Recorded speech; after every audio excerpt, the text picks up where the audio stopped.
Uyg'ur xalq chechaklardan mis qozon. Burunqi zamonda bir odamning bir mis tashqasini bor ekan. Bu qozon to'limi yo'g'on bo'lgani uchun ishlatilmabdi. U odam bu qozonni qozonchining do'koniga 2 qozon qildirish uchun olib beribdi. Qozonchi buni ko'rib ko'ngliga boshqacha bir xiyolni pukibdi-da.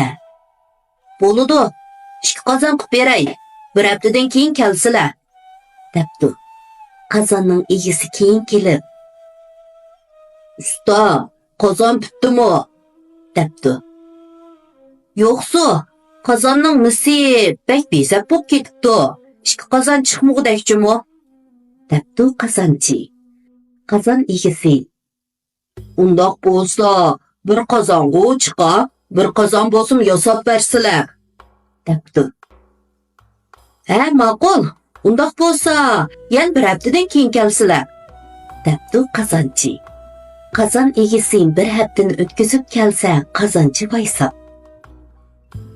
"Bir qozonmi chiqmadi? Ko'rsizlar", debdi. "Undoq bo'lsa", debdi qozon egisi, "bir cho'gunga chiqa, hech bo'lmaganda cho'gun yasab bersizlar". Qozonchi, "Har nima chiqsa, bir haftadan keyin ko'rayli", debdi. Qozon egisi degan qarorga kelsa, qozonchi, "Voy aka, cho'gunga tushdiqmimiz yo'qkan", debdi. Qozon egisi, "Undoq bo'lsa, bir qo'shiq yasab bersizlar", debdi.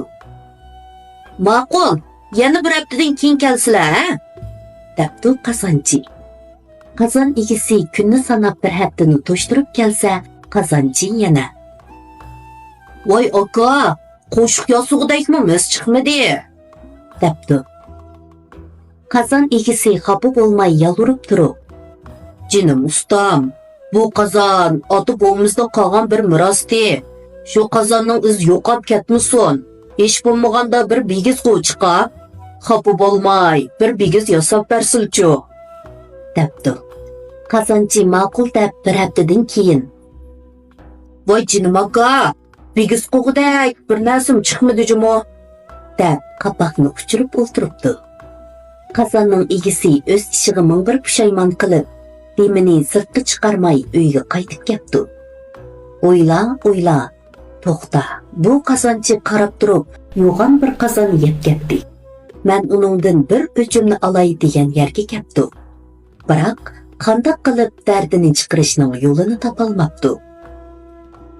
Qozonchi qozon egisini sotdi ko'rib, bir butun qozonni yeb ketarligiga toza xushal bo'pti va keyin o'ylab shogirdiga, "U odam nima deysa, ma'qul deydigan toz yumshoq bosh odamkan. Biz uning qozoni bilan qanoatlanmay, qozonimizni buzib 2 qozon qilishqa, ondan cho'gun qilishqa, keyin bo'lmay qo'shiq qilishqa, hatto bigiz qilishqa bir qancha kun amgak qildik. Shu amgakimizning haqqini berib eting deb, ikkimiz uning uyiga borayli yura", debdi. Maslahat bo'yicha bir kuni qozonchi shogirdi bilan 2 eshakka minib, 2 tog'orni ostiga selishib, heliqi qozon egisining uyiga minibdi. Qozonchi yo'lda shogirdiga, "Men 2 tog'orni ko'tarib uning uyiga kiraman. Sen eshik oldida turib salom qilib ber. U tayinliq bizga xeli bir nima berdi. Mushi bo'lar desa, sen yo'q, oz bo'lib qoldi, yana deb turg'una", deb chekilabdi. Ular qozon egisining uyiga yetib kelganda, shogirdi eshik oldida qoldi. Ustasi uyga kirib, "Ustam, amgak haqqimizni beribsizlar?" deb turibdi. "Qanchalik nas bersam bo'lar?" deb so'rabdi qozonning egisi. Qozonchi bo'lsa tamtirmasdan turib, "Eshikda shogirdim bor. U durust odam. Shu talada turib turdi. Sizlar berganni berib, bo'ldimi deb shuningdan so'rasizlar", debdi. Uzoqdan beri qozonning alamida titib bo'lib yurgan qozon egisi eshikni etib, o'choq yonidagi yo'g'on bir kaltakni ilib, "Ha, mana sening haqqing", deb qozonchi ustini rosa urib yerib ketib, taladagi shogirdidan, "Bo'ldimi?" deb so'rabdi. Vay hayatdan beri ustamga konak sokup berivasi kerak deb o'ylagan shogird ustasining yo'ldagi jekilishi bo'yicha yo'qsa oz bo'lib qoldi. Yana deb varqirabdi. Uy egasi ustini yana uribdi. Yerib to'xtab, bo'ldimi? desa shogirdi. Yo'q, yana debdi.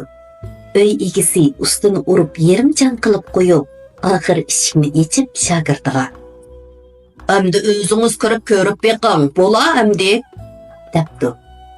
Shogird kirsa, ustisi yerimchan bo'lib, tayoq zarbisidan to'lg'inib yotqudak. Umu qo'rqib ketib, darrov ustisini eshakka ortib uyga akapdi. Bir chaqda ustisi ko'zni ichib shogirdini ko'rib, "Voy, nimanda qilsa? U urib olsa, sen talada turib yana davotisina?" deb jon ochiqida varqirabdi. "Ustam, o'zlari yo'lda ketib etib, uyda bo'ldimi desa, sen talada turib, oz bo'lib qoldi, yana degan demabmidilar? Men qo'noq so'qib beryotdi deb o'ylab, bo'ldimi desa, oz bo'lib qoldi, yana daveribdiman. Uning qo'noq o'rniga kaltak berganini men nadim bilay?" debdi shogirdi.